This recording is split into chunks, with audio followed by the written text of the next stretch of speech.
রাজগঞ্জের BDO প্রশান্ত বর্মনের আগাম জামিন খারিজের আবেদন। এই মুহূর্তে যে খবরের দিকে আমাদের নজর রয়েছে, একেবারে প্রশান্ত বর্মনের আগাম জামিন খারিজের আবেদন। নিউ টাউনের দত্তাবাদের স্বর্ণ ব্যবসায়ী স্বপন কামিল্লা খুনে অন্যতম অভিযুক্ত রাজগঞ্জের বিডিও প্রশান্ত বর্মনকে বারাসাত আদালতে মঞ্জুর করা আগাম জামিন খারিজের আবেদন জানিয়ে এবার কলকাতা হাইকোর্টের দ্বারস্থ হলো বিধাননগর পুলিশ কমিশনারেট। যে খবরের দিকে আমাদের নজর রয়েছে, নিউ টাউনের স্বর্ণ ব্যবসায়ী খুনে অভিযুক্তের আগাম জামিন বাতিলের আবেদন। এ বিষয়ে বিস্তারিত জানবো। আমার সঙ্গে টেলিফোন লাইনে যুক্ত হয়েছে আমাদের প্রতিনিধি রিবিক। যেমনটা জানা যাচ্ছে যে প্রশান্ত বর্মনের আগাম জামিন খারিজের আবেদন, ঠিক কি কি তথ্য রয়েছে?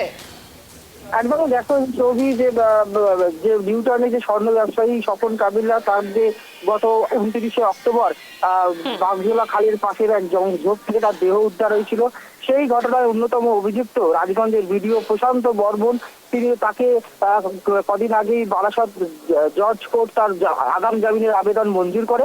সেই বারাসাত জজ কোর্টের আগাম জামিনের আবেদন মঞ্জুর করাকে চ্যালেঞ্জ করেই এবার কলকাতা হাইকোর্টের দ্বারস্থ হলো বিধাননগর পুলিশ কমিশনারেট।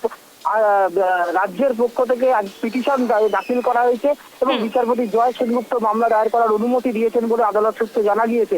দেখো, পশ্চিম মেদিনীপুরের দিলমাটিয়ার বাসিন্দা নিহত স্বর্ণ ব্যবসায়ী স্বপন কামিল্লা গত 10-15 বছর ধরে দত্তাবাদে দোকান ভাড়া নিয়ে সোনার গহনার দোকান চালাচ্ছিলেন এবং পরিবারের অভিযোগ, এই অভিযুক্ত বিডিও প্রশান্ত বর্মনের বাড়ি থেকে কিছু গহনা চুরি হয় এবং সেই গহনা স্বপন কামিল্লার দোকানে বিক্রি করা হয় বলে দাবি করেন বিডিও। সেই বিষয়ে খোঁজ খবর করতেই স্বপন বাবুর দোকানে আসেন প্রশান্ত বর্মন। এই নিয়ে দুজনের মধ্যে সংঘাতের পরিস্থিতি তৈরি হয় এবং গত 28শে অক্টোবর একটি নীলবাতি গাড়ি নিয়ে আবারও গহনার দোকানে আসেন বিডিও এবং তার সঙ্গে কয়েকজন ছিলেন বলে দাবি করেন নিহত স্বর্ণ ব্যবসায়ীর পরিবার। ওই গাড়িতে করেই স্বর্ণ ব্যবসায়ী স্বপন কামিল্লাকে তুলে নিয়ে যাওয়া হয় এবং পরিবারের পক্ষ থেকে তারপরেই বিধাননগর দক্ষিণ থানায় নিখোঁজের ডায়েরি করা হয়। পরের দিন নিউ টাউনের যাত্রাগাছি বাগজোলা খালপাড় এলাকার ঝোপ থেকে স্বপন কামিল্লার দেহ উদ্ধার হয়। তাকে অপহরণ করে খুন করা হয়েছে বলে পরিবারের তরফ থেকে দাবি করা হয়। এরপরে কিছুদিনের জন্য গা ঢাকা দেওয়ার অভিযুক্ত বিডিও প্রশান্ত বর্মন তারপর বারাসাত জজ কোর্টে আগাম জামিনের আবেদন করেন এবং তার আগাম জামিন মঞ্জুর হয়। পরে বিধাননগর মহকুমা আদালতে হাজিরা দিয়ে সেটা কার্যকর করেন।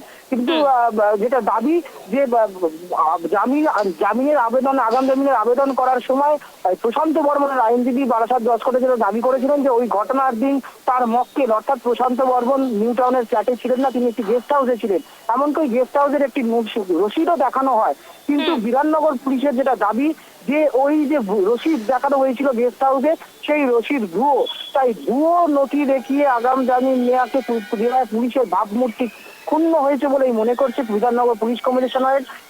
এই নিয়ে গতকালকে বিধাননগর পুলিশ কমিশনারের আধিকারিকদের উচ্চ পর্যায়ের একটি বৈঠক হয় এবং সেখান থেকেই তারা সিদ্ধান্ত নেন যে এই বারাসাত জজ কোর্টে প্রশান্ত বর্মনকে আগাম জামিনের যে নির্দেশ, সেটাকে চ্যালেঞ্জ করে তারা হাইকোর্টে দ্বারস্থ হবেন এবং সেই মতো কলকাতা হাইকোর্টে পিটিশন দাখিল করা হয়েছে রাজ্যের পক্ষ থেকে এবং বিচারপতি জয় সেনগুপ্ত মামলার দায়েরের অনুমতি দিয়েছেন। ফলে বলা যেতে পারেন বিডিও প্রশান্ত বর্মন যে আরো বড় বিপদে পড়তে চলেছেন তাতে কিন্তু কোনো সন্দেহ নেই। সৌমি, ধন্যবাদ রিবিক আমাদের সঙ্গে থাকার জন্য। যেমনটা জানালেন আমাদের প্রতিনিধি, রীতিমতো রাজগঞ্জের বিডিও প্রশান্ত বর্মনকে বারাসাত আদালতের মঞ্জুর করা আগাম জামিন খারিজের আবেদন জানিয়ে এবার কলকাতা হাইকোর্টের দ্বারস্থ হলো বিধাননগর পুলিশ কমিশনারেট।